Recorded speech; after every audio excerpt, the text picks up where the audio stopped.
Dementia-friendly is one of those phrases that sounds helpful, but it often does not tell you what to actually draw.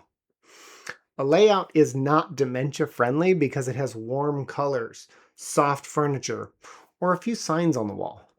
It becomes dementia-friendly when it helps people move, understand, calm down, and stay safe. If you're a Washington adult family home provider planning a remodel, conversion, addition, or new build, and your resident mix includes memory loss, wandering risk, agitation, confusion, or higher supervision needs, this video is for you. Here's the risk. You use the right language, but the layout still creates blind spots, confusing paths, overstimulation, or exit pressure that staff have to manage every day.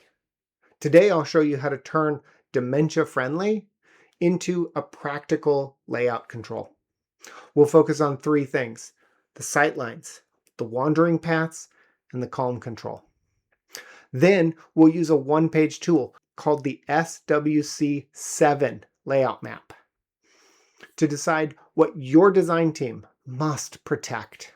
In the last video, AFH 06, we talked about the highest risk rooms, which are your bathrooms, your transfers, and how the layout prevents incidents. This matters here because dementia-friendly design cannot sit on top of a layout that already fails the daily care moments.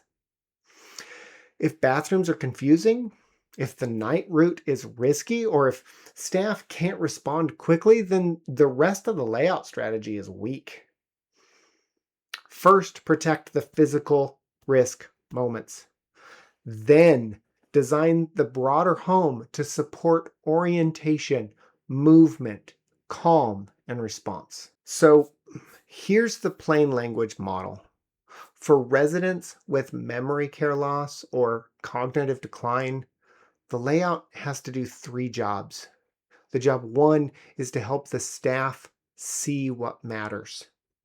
That doesn't mean turning the home into an institution. It means reducing blind spots in the places where decisions happen.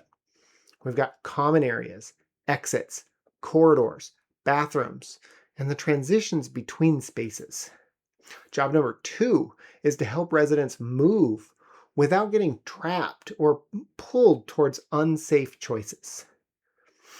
Some residents pace, some wander, some follow light, noise, doors, people, or movement that they think that they see. The layout should not create a confusing dead end or a direct invitation to leave.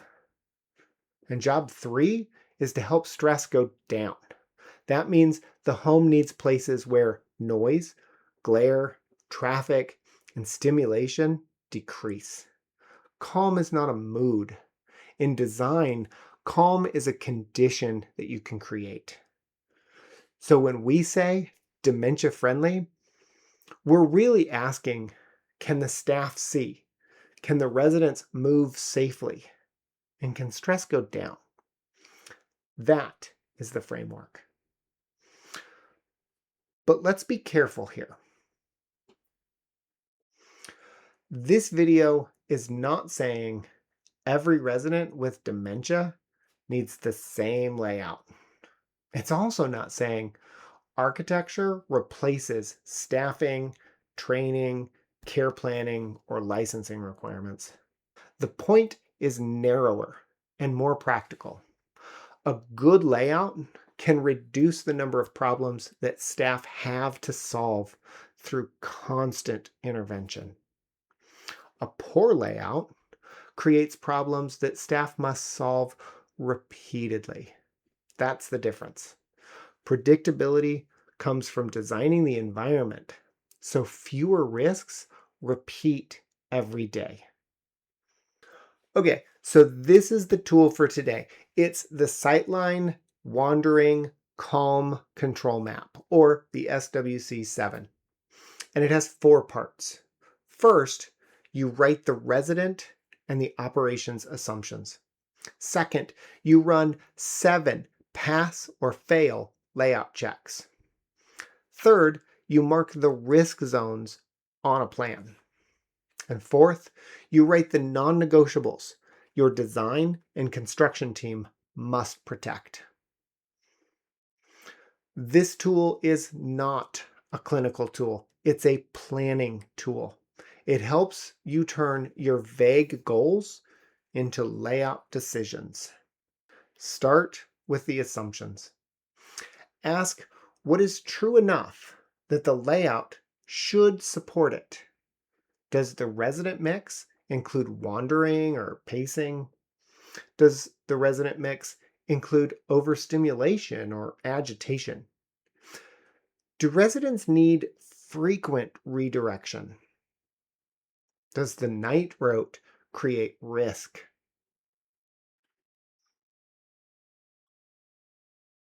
These are not labels, they're operating realities. If residents may pace, the layout needs a movement strategy. If residents become overstimulated, the home needs a calm strategy. If residents need redirection, the staff need a visibility and response strategy. And if the night route is risky, the bedroom to bedroom path needs to be simple and legible. The first pass or fail check is the sightline check. You need to ask, can staff see key common areas, decision points, and likely exit approaches without constant walking? Sightlines are not about surveillance. They're about response. If a caregiver has to walk constantly just to know what's happening, the layout is creating workload. If there are blind corners at exits, bathrooms, or common area transitions, the layout is creating delay. Good sightlines help staff notice early, respond calmly, and avoid crisis response. So the design question is not, can we see everything? The better question is, can staff naturally observe the places where risk begins? The second check is the wandering path check. Ask, can a resident move without being trapped by confusing dead ends or pulled towards unsafe exits? Some providers hear wandering and think the only answer is to stop movement. But movement may be part of how a resident reduces stress. The layout problem is not movement itself. The problem is unsafe movement, confusing movement, or movement that constantly leads to exit pressure. A better layout gives residents a path that makes sense. That might mean a safe loop. It might mean a clear return path to the living area. And it might mean fewer confusing dead ends. It might mean controlling what doors, light, and contrast are inviting the resident to do. The goal is not to trap someone. The goal is to make the safer path easier to understand. Okay, the third check is the exit cue check. We want to ask, are the exits controlled and legible to staff without becoming an invitation to leave? This is where small design choices matter. A door can become a cue, light can become a cue, contrast can become a cue, activity near the entry can become a cue. If a resident is drawn towards the front door every time someone arrives, the layout may be increasing exit pressure. This doesn't mean hiding safety information or ignoring code.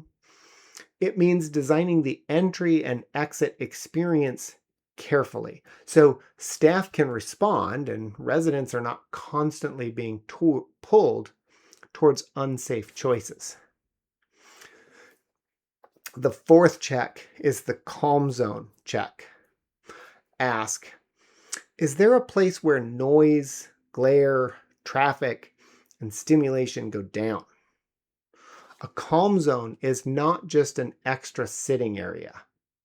It's a pressure release valve for the home. If the only common space is noisy, busy, bright, and exposed, then every resident has to absorb that environment, whether it works for them or not. A good calm zone is away from the busiest traffic. It has lower visual clutter. It is not dominated by the television.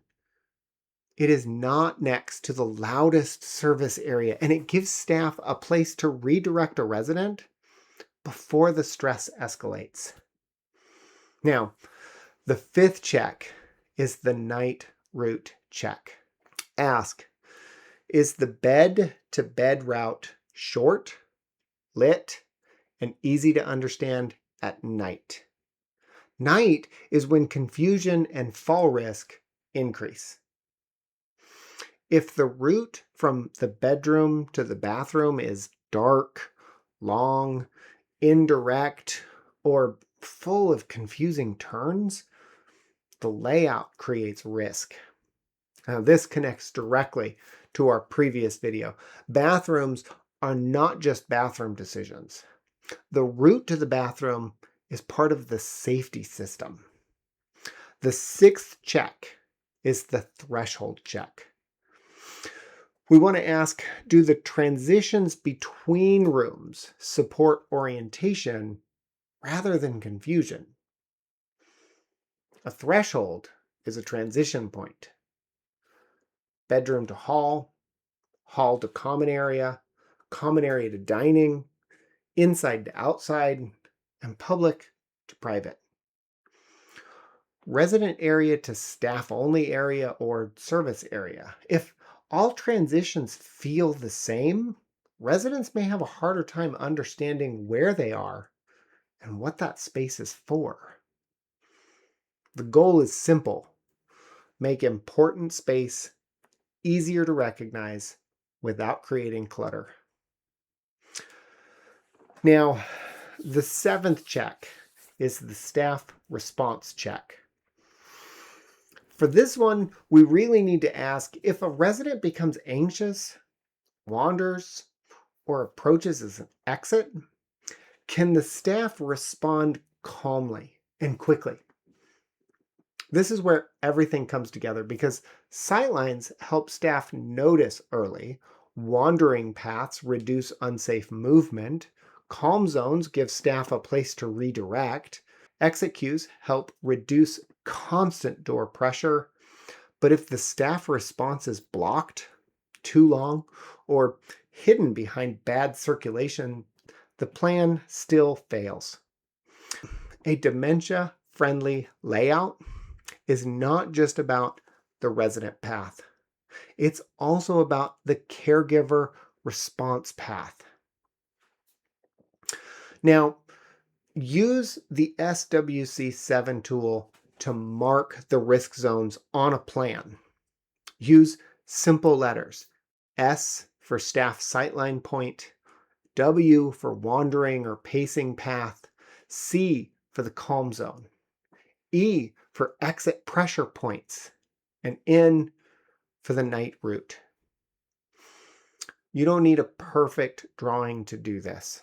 A printed plan, a simple sketch, or a floor plan screenshot is enough. The goal is to make invisible risk visible. Once you mark the plan, you can have a much better conversation with your architect, contractor, licensing support, and care team. Now, the final step is writing down these non-negotiables. Don't leave them implied. Write the top 3 dementia layout risks in the plan. Then write what must be protected. Staff sightline control, wandering or safe movement control, calm zone control, exit queue and response control, and the night route control. This matters because during design and construction, everything that's not written down becomes negotiable. If a change weakens sightlines, creates confusing movements, removes the calm zone, or increases exit pressure, that's not just a design preference. That is a scope and safety decision. Let's recap. Dementia-friendly design is not a buzzword. It's a set of layout controls. Can staff see what matters? Can residents move without being trapped or pulled towards unsafe exits? And can stress go down somewhere in the home? Can staff respond calmly and quickly? We want to use the SWC7 to check the plan, mark the risk zones, and write the non-negotiables. In our next video, we're going to move into egress, alarms, and sprinklers, the safety systems that can drive cost and schedule if you don't plan for them early. Use the SWC7 and run it before the drawings are finalized. It's faster to protect sightlines, movements, and calm now than ask staff to compensate for the same layout problems every day.